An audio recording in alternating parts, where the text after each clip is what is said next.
The drama surrounding Maher and Piers Morgan's fiery exchange with Congresswoman Katie Porter has quickly become one of those rare television moments where entertainment meets uncomfortable truth. It wasn't just a debate, it was a collision of worldviews, a public test of logic versus ideology. What started as a conversation about fairness in women's sports soon turned into a masterclass on how reason, humor, and blunt honesty can strip away layers of political performance. Maher and Morgan didn't merely challenge Porter, they dismantled her talking points, piece by piece, until what remained was a raw and unavoidable question. When did defending common sense become controversial? Katie Porter began by attacking Riley Gaines, the former collegiate swimmer who has become the face of the movement to preserve women's sports. Porter, representing the polished talking points of the progressive left, insisted that Gaines should leave it to the sporting authorities to decide whether biological men can compete against women. But Piers Morgan wasn't letting that one slide. His response came like a punch masked as a smile. He calmly pointed out that biological males possess undeniable advantages in speed, muscle density, and bone strength. These weren't opinions. They were biological facts, the kind that can't be cancelled, no matter how many hashtags demand it. Maher, sitting beside him, nodded with that wry smirk that always signals he's about to land the knockout blow. Porter tried to recover, shifting the narrative toward accusing Gaines of chasing fame, of turning her stance into a publicity stunt. But the tactic fell flat. Morgan shot back with a level of conviction that made it clear this wasn't about headlines. It was about fairness. He reminded her that Gaines wasn't standing for herself anymore. She was standing for every woman forced to watch her hard-earned victories be erased by competitors who were born male. That wasn't selfishness, he argued. That was courage. And Maher, ever the realist, stepped in to remind everyone of the law that made women's athletics possible in the first place, Title IX. His tone sharpened as he laid out the irony. Decades of progress, entire generations of female athletes who fought for equal footing, were now being undermined in the name of inclusivity. Liberalism was about giving women an equal shot, Maher said. This is about putting a male in the pool with women. The audience erupted in laughter, but the point was serious. Maher wasn't mocking trans athletes. He was exposing how misguided activism is destroying the very equality it claims to defend. Trans people who genuinely want to compete are the ones suffering here, he said. They need a fair way to compete, not one that punishes women. Then, in a moment that summed up the entire debate, Maher proposed the simplest solution of all. One that was both compassionate and rational. Either they compete against their biological sex, he said, or create a new category for transgender athletes. It wasn't exclusion. It was balance. Because if fairness no longer defines competition, then competition itself ceases to exist. The logic was unshakable. Even Porter, who had started the discussion full of confidence, found herself out of arguments. The room was silent, and for a brief moment, truth had the floor again. But Maher wasn't done. The conversation evolved beyond sports and into the broader cultural decay of modern liberalism, or rather, what has replaced it. Wokeness, Maher said, is the opposite of what I grew up with as liberalism. That line cut deeper than any punchline he's ever delivered. He was articulating what millions of Americans feel but few dare to say aloud, that the left, once the champion of free thought, has turned into a movement of censorship, guilt, and moral overreach. He's seen it firsthand, as comedians, actors, and ordinary people now live in fear of saying the wrong word, using the wrong term, or simply asking the wrong question. From there, Maher pivoted into a scorching monologue that ripped through the modern misuse of language. Words like hate, victim, violence, and phobia, he said, have been stretched so thin they've lost all meaning. Everything people dislike has been rebranded as hate speech. Disagreement has become violence.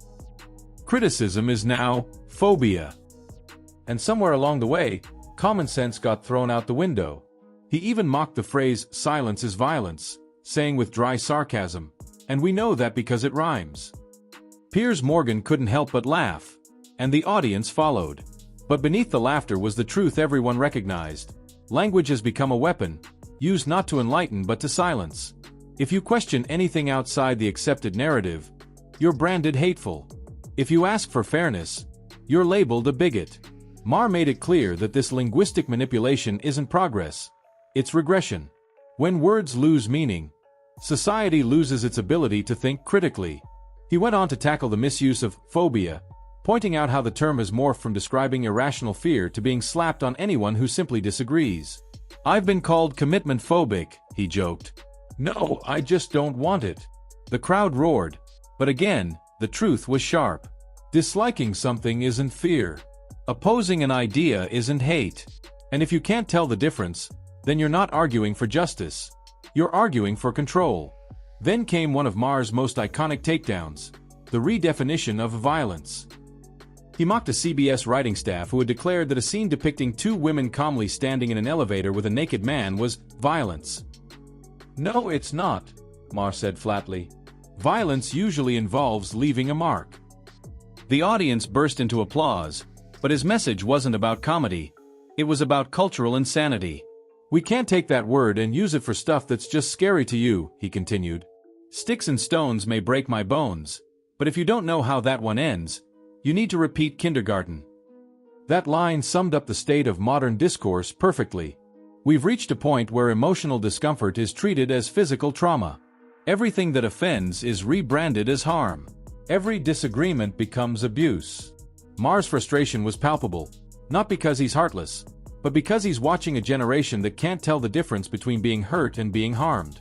And that confusion, he warned, is eroding society's resilience. The absurdity didn't stop there. Maher brought up one of the most bizarre lawsuits in pop culture history.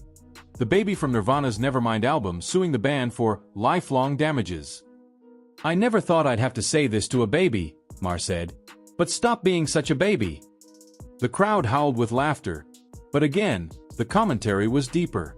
It wasn't about the lawsuit. It was about a culture of victimhood so inflated that even a symbolic album cover could be recast as trauma decades later. And just when the audience thought he'd finished, Maher took aim at another linguistic casualty, the overuse of white supremacy. He pointed out that the New York Times used the phrase 75 times in 2010, but over 700 times last year. While acknowledging that racism still exists, Maher warned against diluting the meaning of the term by applying it to everything, even standardized tests. "If the SAT asked how many White Claws Biff and Chip should bring to Catalina," he quipped, "then maybe." By the time the conversation ended, it wasn't just a critique of wokeness, it was a eulogy for common sense. Maher and Morgan weren't being controversial for the sake of headlines. They were defending something much bigger, truth itself. In a world where people are punished for stating biological facts, where language is twisted into a weapon, and where offense is treated as violence, the very foundation of free thought is at risk. As the studio lights dimmed and the applause faded, one thing became clear. The courage to speak plainly has become a rare and radical act. Maher, Morgan, and even comedians like Dave Chappelle aren't rebels. They're reminders. Reminders that laughter, truth, and free speech are all part of the same fight. And in a culture addicted to outrage, that fight is more important than ever. So, what do you think? Were Bill Maher and Piers Morgan right to stand their ground and call out the hypocrisy of wokeness, or did they go too far? Are we witnessing the rebirth of common sense, or has society become too fragile to handle hard truths? Let us know your thoughts in the comments below. Don't forget to like this video, subscribe for more thought-provoking breakdowns like this one, and hit the notification bell so you never miss the next deep dive into the cultural debates shaping our world today.